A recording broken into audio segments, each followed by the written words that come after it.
Welcome to the Rim Break Rodeo. We hope this video helps. You need Pycharm open and Python already installed. This saves time. First, go to File Right Arrow Settings or Pycharm Right Arrow Preferences on Mac, then Open Project, your project, and click Python Interpreter.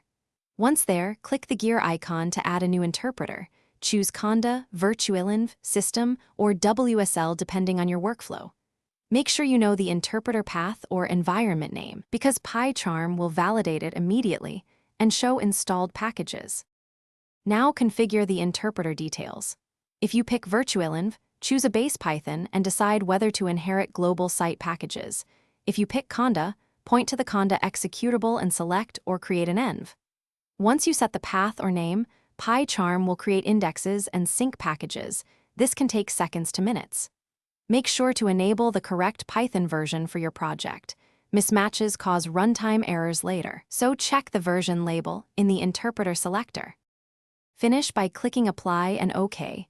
Pycharm shows the interpreter in the status bar and uses it for run configurations. You should run a quick print, hello, or open the Python console to confirm packages and paths resolve.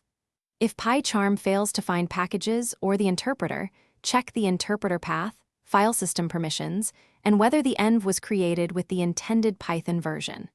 If problems persist, recreate the Virtualenv or recreate the Conda environment.